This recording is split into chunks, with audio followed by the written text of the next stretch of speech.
Welcome to Colonize the Ocean podcast, where we discuss oceanic colonization, exploration, and education with your hosts Adam Jewell and Brendon Traxler.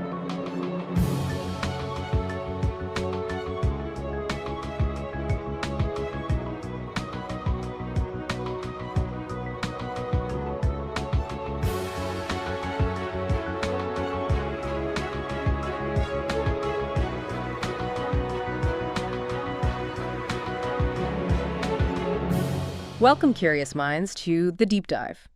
Today, we're plunging into a vision that's, well, truly out of this world, or maybe more accurately, under this world. Right. Imagine slipping into this comfortable chamber beneath the surface, waking up to schools of, iridescent fish just outside your panoramic window. Wow. Or maybe having this unique, super immersive base for your next big diving adventure. Now, this isn't some far-off fantasy, from a Jules Verne novel. This is the audacious, pretty groundbreaking vision behind something called Atlantis Sea Colony. It's an absolutely extraordinary concept. It really shows how innovation can be harnessed to create entirely new kinds of hospitality, new kinds of exploration. Yeah. It's about crafting an experience that really taps into that primal human desire for connection with the natural world, even in a completely novel setting. That's precisely it. And here on The Deep Dive, our mission is, well, it's to be your shortcut to being truly well-informed. We take a stack of sources, and in this case, it's a fascinating deep dive into the intricate design, the financial realities, the costs, the clever strategies for funding, and the smart marketing of an actual underwater habitat. Right. And we extract the most important nuggets of knowledge and insight. It's about giving you the surprising facts, those aha moments, and, just enough humor to keep you hooked without feeling totally overwhelmed. And the core idea for this Atlantis Sea Colony, it's incredibly compelling. The plan is to design, build, and then actually sell manned underwater habitats. Manned habitats, okay. But these aren't just for scientific research or specialized military stuff. These are really intended for commercial use. They're envisioned as unique underwater Airbnbs. Underwater Airbnb. Or, dedicated overnight stays for avid scuba divers, or maybe even a totally new kind of hotel underwater for the really adventurous. It's genuinely a bold leap into subaquatic tourism. It really is a bold leap. And for this deep dive, we're going to unpack that grand vision piece by painstaking piece. We'll dive deep into the specific design elements that make this habitat not just a dream, but actually feasible. Then we'll crunch the numbers, really look hard at the estimated costs for each unit. And finally, we'll explore the strategic ways this ambitious project plans to attract both eager guests and, crucially, the investors needed to make it all happen. And what's particularly fascinating, I think, for you, the learner, is seeing how the most practical design decisions, even for something that sounds as futuristic as an underwater habitat, directly impact its feasibility, its cost, and ultimately how well it sells. Right. It's easy for big ideas to get bogged down trying to do too much too soon, right? But the real genius of the Atlantis Sea Colony design isn't just its cool factor, it's how incredibly practical the approach is. We're going to uncover the critical trade-offs and some really clever solutions needed to turn such a novel concept into something real. It's truly a masterclass in that complex mix of engineering, economics, and, user experience. So let's start by really unpacking this vision. Atlantis Sea Colony's core concept. The big idea here is hospitality in the deep blue, or, as we found out from the sources, maybe more accurately, the deep green of a freshwater lake, at least initially. That's right. The central idea is design, build, and sell these manned underwater habitats, specifically for commercial use. We're talking units operating as unique Airbnbs, dedicated overnight stays for scuba divers wanting to extend their adventure in a whole new way. Yeah, that makes sense for divers. Or simply a completely novel kind of underwater hotel experience for the truly adventurous traveler. That concept, underwater Airbnbs for divers and ocean lovers, or like you said, lake lovers to start, it just immediately grabs your imagination, doesn't it? Totally. For anyone listening, just imagine the sheer novelty of it. Sleeping with fish swimming right outside your window, getting the most unique vacation photos ever, or experiencing a level of immersion as a diver that you just can't get from the surface. Right. This really taps into that deep human desire for unique experiences and a closer, more intimate connection with nature, even if it's, mediated by some pretty incredible tech. And to define the scope of such a huge vision, the sources make it really clear there's a very practical, almost step-by-step progression. The initial focus for this deep dive and for the project itself is always on the actual design of the habitat first. Always design first. You can't really move forward effectively, you can't accurately figure out costs or plan marketing until you've really nailed down that foundational blueprint. This systematic approach, concept through to execution, it's absolutely crucial for any complex project, especially something this groundbreaking. It seems so fundamental, starting with design. For a project this complex, it feels like everything else just hangs on getting that blueprint exactly right. Is that really the critical first step? It absolutely is. For anyone tackling a big project, what Atlantis Sea Colony shows so clearly is you have to understand that critical path. Getting the design right isn't just a technical task, it's the foundation for everything else. Accurate financial projections, effective marketing, securing investment, all of it. Okay. Without a solid, well-thought-out design, you're basically trying to sell or fund a vague idea, not a real product. Yeah. That's why this focus is so key. All right, let's get into the nitty-gritty then, the blueprint. Designing this underwater habitat.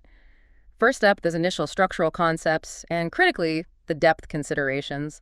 And one of the earliest, most strategic choices was about where these things will operate. Shallow depths. Exactly. The habitats are envisioned to operate at surprisingly shallow depths, like at most 1 or 2 atmospheres. 1 or 2 atmospheres. So what's that in feet or meters? That's roughly 10 to 20 meters, or about 33 to 66 feet deep. And this choice is absolutely critical because it dramatically simplifies the engineering challenges. Okay, how so? Well, unlike deep-sea submersibles built for extreme high-pressure environments, operating at these depths means you avoid needing incredibly thick, heavy steel structures. Those are complex, super expensive to build. So it's not like a deep-sea exploration vehicle, more like a cozy underwater room near the surface, and that choice makes a huge difference cost-wise. A massive difference.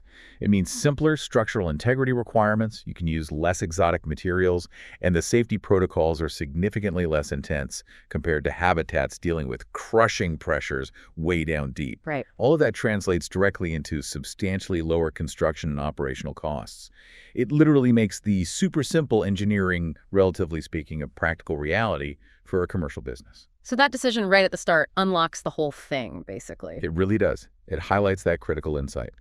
Making the seemingly impossible possible often starts by radically simplifying the core challenge. It slashes costs, speeds things up. That's the real aha moment for why this project even has a shot. And when it comes to the actual size and shape, the vision is surprisingly practical, almost modular.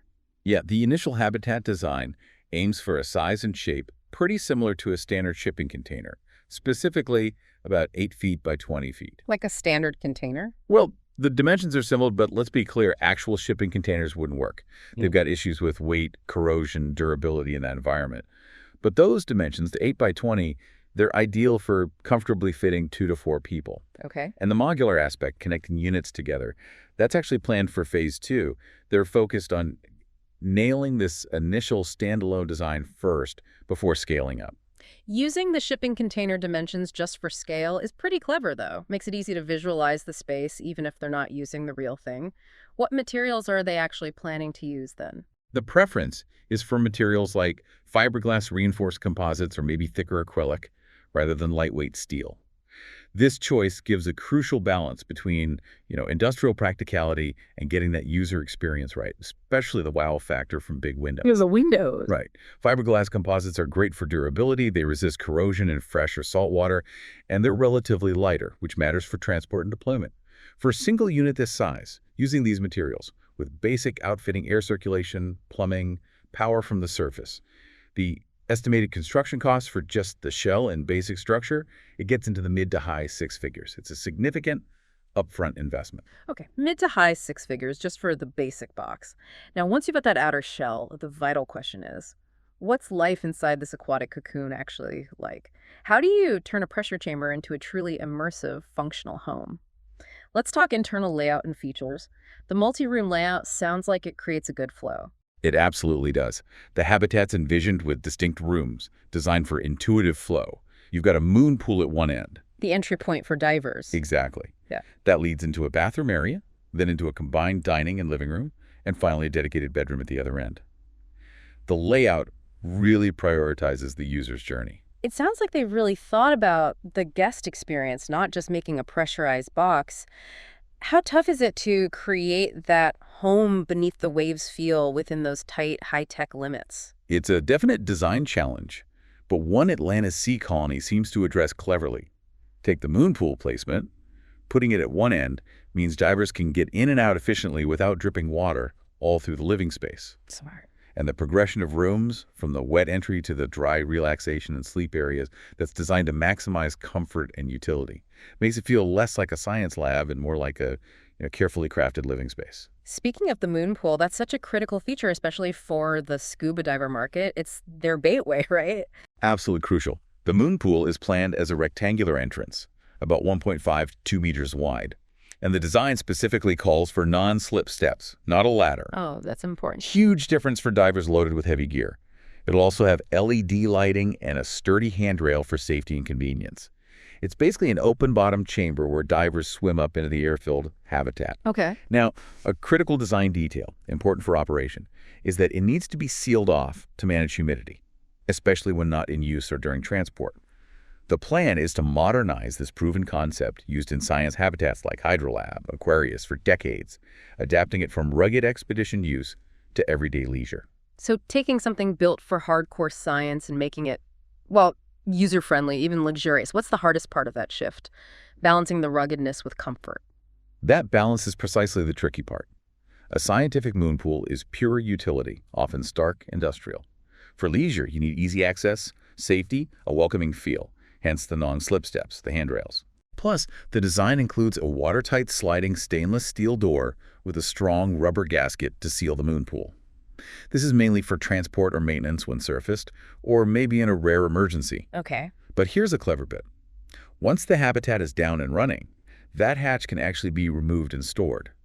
This leaves the moon pool continuously open for super easy entry and exit during guest stays. Oh, that is clever. Simplifies things a lot for the guests. Exactly. Enhances operational simplicity, cuts down on constant fuss during guest periods.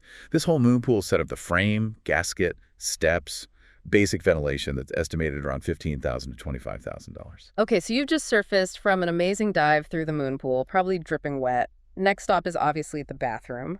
But how do you design a compact, functional, yet nice washroom in such a unique, tight space? No room for a spa bath, I guess. Definitely no spa bath. Yeah. This transition is key for comfort and using the space well. Another watertight sliding stainless steel door with a rubber gasket seal will connect the moon pool platform to the bathroom area. Another door. Yeah, this was crucial for emergencies, like if the moon pool flooded, heaven forbid, or if you needed to isolate sections. But the goal is a modern look, not submarine bunker, right? Clean lines, not heavy locks. It prioritizes cost-effectiveness over maybe fancier frosted acrylic doors, at least initially. Sensible. The bathroom layout itself will have a compact shower stall, maybe 1 meter by 1 meter on one side, and on the other, a toilet and a small sink, possibly a combined unit to save space. A narrow hallway separates them. Allowing simultaneous use. That's smart for two-quay for people. Very practical. It acknowledges the tight constraints while maximizing function. The separate shower is great for divers rinsing off without hogging the whole bathroom, and the simple stainless door keeps costs down without compromising safety. That door is estimated at $5,000 to $10,000, and the bathroom fixtures, plumbing, maybe $20,000 to $30,000. All right, moving past the more functional areas, we get to the real heart of underwater relaxation, the living area. This is where the immersion really kicks in. Right. With the moon pool and bathroom taking up about 5-6 meters of length, the living area gets roughly 4 to 5 meters, maybe 14-15 feet. This space needs to be super flexible. Multi-purpose. Exactly. It'll have a foldable table seating 4, bench-style seating that cleverly hides storage underneath, a small couch or maybe a fold-out sofa bed for lounging or extra sleeping, a mini fridge, a sink, plenty charging stations, and a TV. Standard comforts. But the real star here, the wow factor, will be the large, clear acrylic windows, making up about 30% of the wall space, offering truly jaw-dropping ocean or, well, lake views. LED strips will provide bright, warm light for a comfy atmosphere. This is where that Airbnb idea really comes alive, isn't it? Eating dinner with fish swimming past, lounging on a couch, watching the marine world unfold. That sounds utterly unique. It's designed to be just that. The flexible layout maximizes the compact space. Integrated storage is classic small dwelling design, and the focus on those big windows directly supports the core appeal total immersion. Furnishings, the big window, basic appliances for this area, estimated around $30,000 to $50,000. And finally, the bedroom. Versatile sleeping for different guests sounds key for an Airbnb-style rental. Absolutely key. The bedroom takes up about 2.53 meters, maybe 8–10 feet of length. It'll feature a queen-size Murphy bed. Ah, the fold-up kind. Smart. Very smart. It folds up against the wall, making the space incredibly flexible during the day, turns the bedroom into more of a lounge or activity area. And when the Murphy bed is folded up, get this, 2 fold-out cots are built directly into the wall. Built into the wall. Wow. Yeah, designed to slide out for use and then disappear neatly. No need for separate storage. Plus, the living area caches also a fold-out bed, adding even more flexibility for groups or families. Integrating those cots right into the wall is ingenious for maximizing space. And a ceiling window in the bedroom. That's really something else. It's a highly versatile setup, perfect for that rental model. Handles couples with the queen bed, groups with singles, all very efficiently. Integrating the cots optimizes space, keeps it looking clean. And yes, those large acrylic windows, about 30% of walls and ceiling, offer epic underwater views. Imagine looking up at the surface ripples or watching fish swim overhead. Incredible. Curtains or shades included for privacy, of course. The Murphy bed and integrated cots are estimated at $10,000 to $15,000. The fold-out sofa adds another $5,000 to $7,000. So the whole bedroom setup, windows, storage, maybe $20,000 to $30,000. Okay, internal layout covered.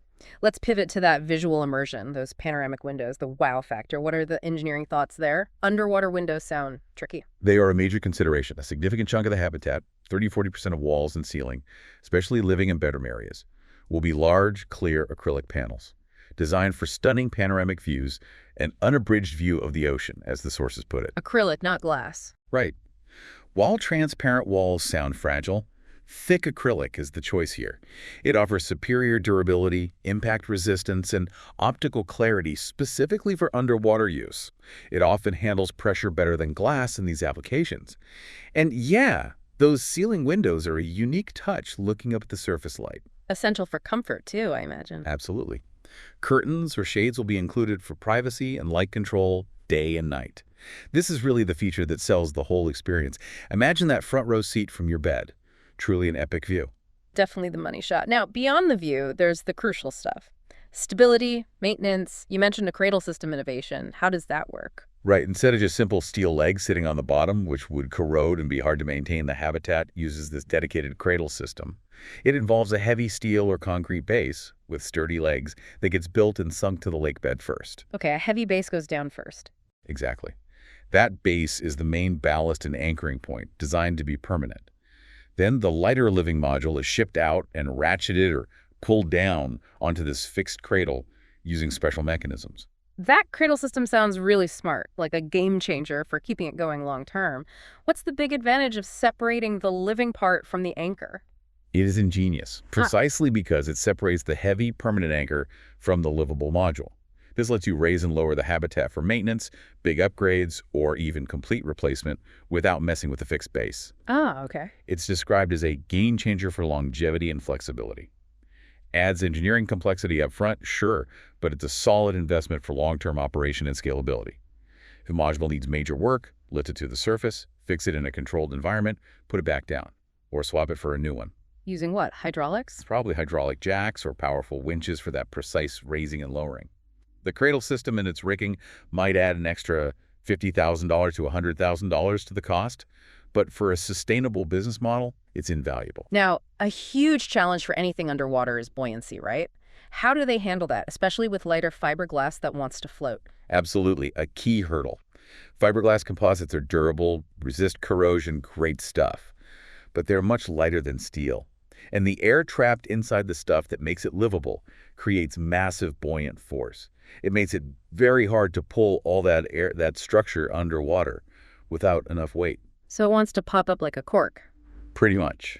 The goal is neutral or slightly negative buoyancy for easy, controlled submersion onto that cradle and keeping it securely pinned down.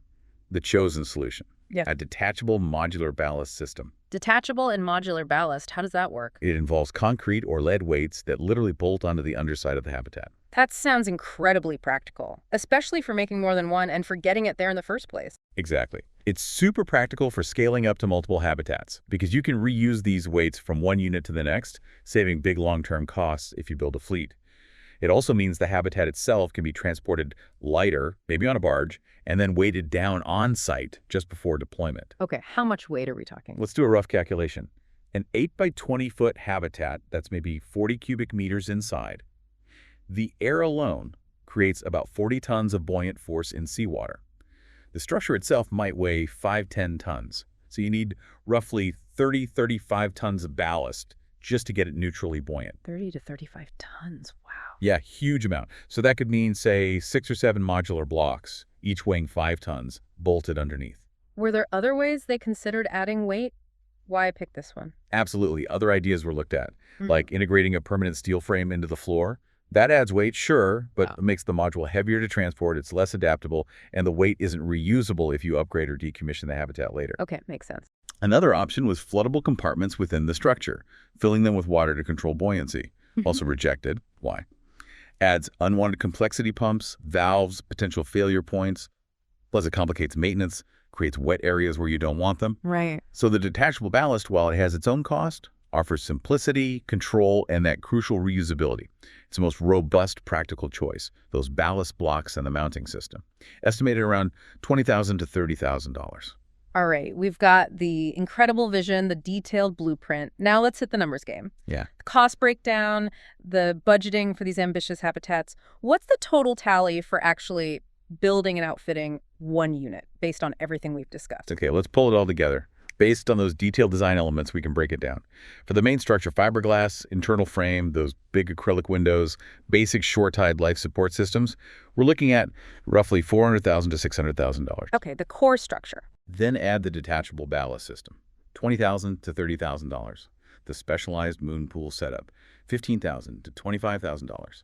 That watertight sliding door to the bathroom, $5,000 to $10,000. The bathroom itself, fixtures and plumbing, $20,000 to $30,000. The versatile living area, furnishings, window, appliances, $30,000 to $50,000. And finally, the bedroom with that clever Murphy bed, wall cuts, windows, $20,000 to $30,000. So doing some quick math there, all the internal habitat parts, from the structure and moon pool to the clever bedroom, that adds up to a pretty hefty sum, pushing into the mid to high 6 figures before you even think about the surface stuff. This breakdown really shows where the money goes, doesn't it? It's not just one big number, it's lots of intricate parts. Exactly. Taking the mid-range estimates for all those pieces, we landed an initial total for just the habitat module itself, somewhere between $550,000 and $750,000 per unit. And critically, like you just hinted, that doesn't include all the vital topside life support and infrastructure you need to actually run these things. Habitat's underwater, but its lifeline is totally on the surface. That's a crucial point. These are all the shore-based systems needed to operate it, given its planned proximity to land. For air supply, you need a marine-grade, low-pressure compressor system, breathable air, filters, backup regulators, estimated $20,000 to $30,000. Okay, air. What about power? Power, you need a robust 15–20 kilowatt generator, or maybe a grid connection with transformers, delivering electricity via heavy-duty waterproof cables. That's $10,000 to $20,000 for the generator grid link, plus another $5,000 to $10,000 for all the cabling and relays. Water. Water supply for the bathroom and sink, needs a pump system, piped fresh water down, wastewater return lines up. Estimated $5,000 to $10,000. And finally, the tackle head, basically. The essential mooring buoys, strong anchors, special connection points needed for maintenance, and securing the habitat long-term. Another $5,000 to $10,000. So these are the absolute must-haves, the non-negotiables for safety and comfort. How much do these critical surface systems add to the bill? Precisely. The subtotal, just for these topside systems, comes out to roughly $45,000 to $70,000. So when we add this to our initial habitat cost, the revised total for one unit habitat plus its basic topside support is now approximately $595,000 to $820,000. And that cost can fluctuate based on how far from shore it is, equipment quality, local install rules. But for something this cutting edge, this complex, especially with people living inside underwater, you can't just go with the bare minimum systems, right? You absolutely have to build in redundancies, backups, and probably a decent buffer for unexpected problems. What does that add? That is a very, very smart approach, especially for a novel project. For maximum safety and reliability, you absolutely need redundancies for the critical systems, specifically power and oxygen. Basically, yeah. For the air supply, instead of one compressor system, you'd have two. That pushes the cost up to $40,000 to $60,000. For power, a backup generator or a parallel grid connection essentially doubles that setup cost to $20,000 to $40,000. The cabling cost stays roughly the same, shared run. So with these vital redundancies, the new topside subtotal jumps to $70,000 to $120,000. Okay, so redundancy adds a fair bit, and then there's that buffer for the unknowns. That seems critical for any construction, but underwater, unexpected issues must be way more complicated and costly to fix. Indeed. A 25% buffer on all costs is factored in. This covers unforeseen expenses, maybe material prices jump, engineering tweaks needed during the build, unexpected installation snags. Right, the OO fund. Exactly. Yeah. Applying that 25% buffer to the habitat cost, which was 550K, 750Ks, now brings it to $687,500 to $937,500. Now, combine the buffered habitat cost with the redundant topside systems. The total per unit estimate lands between $757,500 and $1,057,500. So they're really targeting the higher end of that, aiming for around $1.1 million, just to be safe. That's a big jump from the initial component costs. What does this tell us about the financial planning here? It shows a really deep understanding of the risks involved. The target is explicitly set high, around $1.1 million per habitat, stated as just to be safe, ensuring they can complete it without hitting unexpected financial walls or having to compromise on safety. Smart. For you, the learner, this really shows the kind of rigorous financial planning needed for cutting-edge projects. Contingencies aren't optional. They're absolutely necessary. It underscores how critical reliability and get safety are for satisfaction and the business's long-term health. That investment in redundancy and a solid buffer, essential. It's a pragmatic approach to a visionary idea. Okay, blueprint laid out, costs crunched. Let's talk bringing this vision to market. What's the initial game plan for attracting guests to a $1.1 million underwater room? Well, a very clever and pragmatic initial market focus is on inland lakes and quarries, specifically freshwater, not jumping straight into coastal oceans. Lakes first. Why lakes? Several strategic advantages. It helps navigate potentially easier regulations. Freshwater often has less complex marine protection laws than coastal zones. It provides a more controlled environment for those crucial initial operations and testing. And it likely keeps costs down compared to open sea installs, which need more robust anchoring and face bigger environmental reviews. That's a smart way to start. Dip a toe in, so to speak, before diving into the ocean. Who are they primarily targeting with this lake-based approach? The primary target audience is definitely the scuba diving community. Leveraging their existing passion for underwater exploration makes perfect sense. These are people already comfortable being submerged. Okay, divers first. Secondary targets include broader adventure seekers and people looking for truly unique, ultimate stay kind of experiences, those folks chasing something way beyond a typical luxury resort. This pragmatic start allows for a more manageable rollout, testing the concept before potentially expanding.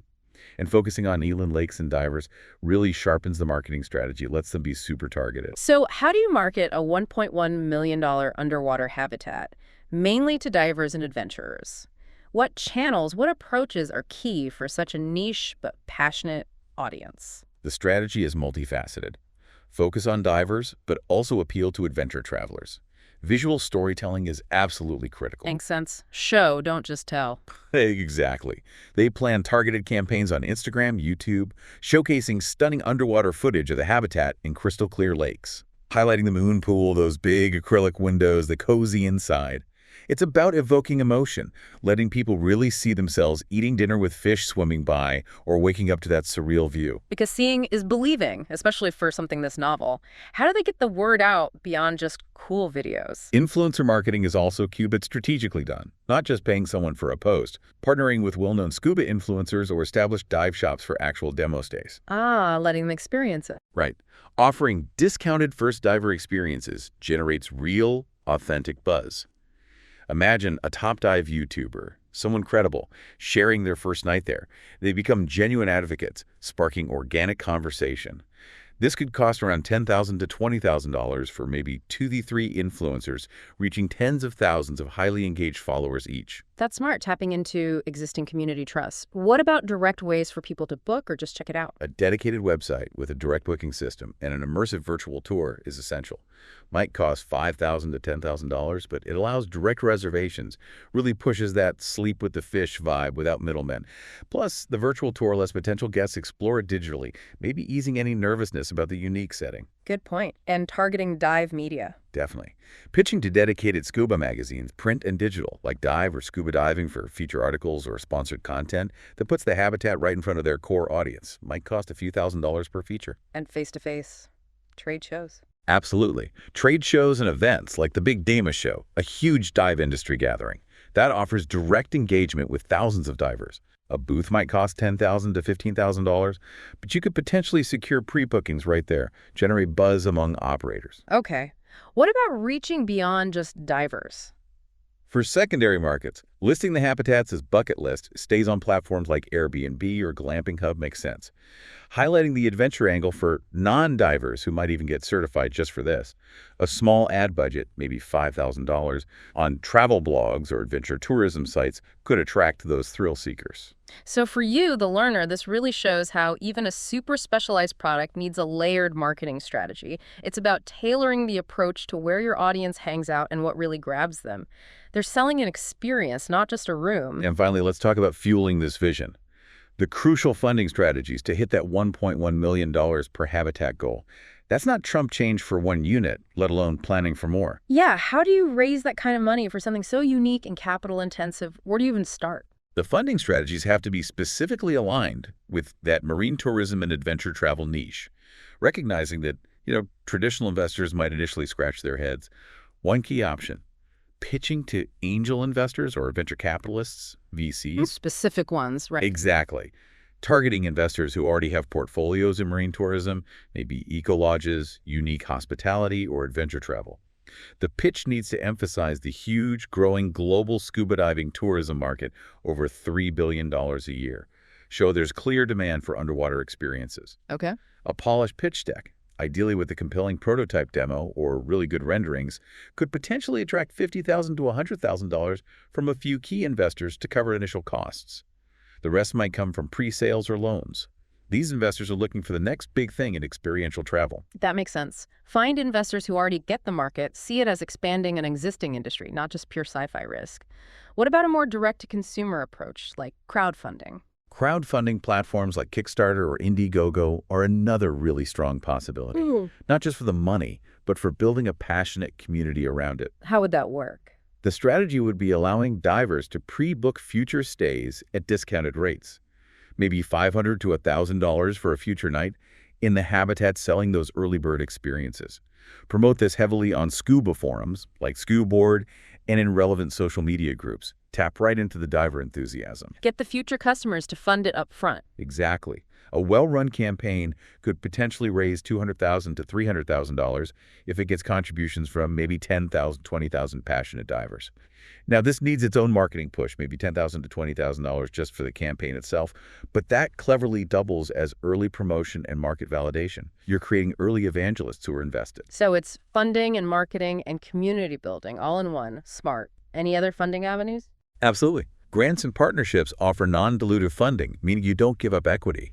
Targeting environmental or tourism boards, especially those supporting lake-based eco-projects, maybe like the Great Lakes Restoration Initiative or regional tourism funds, could potentially net $50,000 to $100,000. Pitching the ecotourism angle. Right. Focus on the unique ecotourism aspect, minimal environmental footprint, hopefully. Potential to raise awareness about aquatic ecosystems. Lastly, co-investment with existing dive resorts or shops near the target lakes could be really effective. Partnering with local businesses. Yeah. Offer them exclusive booking rights or priority access to the habitats in exchange for co-investing $100,000 to $200,000. For a resort, this is a unique selling point that instantly makes them stand out. Offers a totally new experience to their guests, brings in new revenue, boosts bookings. It's a shared risk, shared reward model. Wow. This really shows how even super specialized ventures need diverse funding streams. It's a masterclass in strategic financing for something novel, aligning the funding ask with the value proposition and the target market. What's the biggest hurdle in actually getting the funding for something like this, given how new and expensive it is? Honestly, the biggest challenge is often just educating potential investors. It's not just showing them spreadsheets. It's conveying the experience, the market potential, in a way they truly grasp. Overcoming the sci-fi perception. Exactly. Many traditional investors might hear underwater habitat and just think, huge risk, unproven. The job is to show them the meticulous engineering, the pragmatic design choices, the clear target market, the conservative financial planning, showing it's less fantasy, more groundbreaking, but calculated commercial venture. It's about turning that skepticism into excitement and then into commitment. And just like that, we've journeyed from this ambitious, almost fantastical idea to a really detailed blueprint for the Atlantis Sea Colony habitat. We've unpacked the vision of that 8 by 20-foot structure, talked about the crucial detachable ballast, explored the versatile interior moon pool, modern bathroom, flexible living bedroom with the Murphy bed and wall cots. Huh. We looked at those stunning panoramic windows and the absolutely vital shore-based life support systems, smartly designed with built-in redundancies.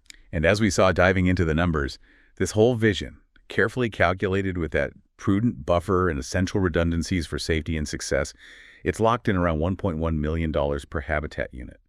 It's a real testament to the rigorous planning needed to bring such a complex, novel idea towards reality. We really hope this deep dive has given you, our listeners, a profound understanding of the complexities and honestly the thrilling possibilities involved in creating something truly innovative like an underwater habitat. It's not just about the cool idea, right? It's the meticulous planning, the engineering smarts, the strategic business decisions that actually make it real. What really stands out here, I think, is how a clear, compelling vision, when you combine it with pragmatic engineering and a smart business approach, can genuinely transform a seemingly futuristic concept into something tangible. It's a powerful testament to human ingenuity and that endless drive we have to explore and experience our world in totally new ways. As we wrap up, we're left with a pretty provocative thought. What does this mean for the future of tourism? Is sleeping under the sea going to become a new norm, expanding our footprint into environments we haven't really lived in before? Or will it push the boundaries of sustainable design, encouraging us to explore with minimal impact? Yeah, imagine waking up to that gentle sway of the water, schools of fish peering right into your bedroom window. How might that kind of intimate, immersive connection with the aquatic world fundamentally change how we see conservation, how we see our own place on this blue planet? It could really inspire a whole new generation of ocean stewards. We've only just scratched the surface of the funding and marketing strategies for Atlantis Sea Colony today, but there's always so much more to dig into. We've definitely laid the groundwork for this incredible project. And whenever you're ready, we can dive back in, tackle everything from specific crowdfunding pitches to the broader implications for eco-innovation and how ventures like this might shape our future.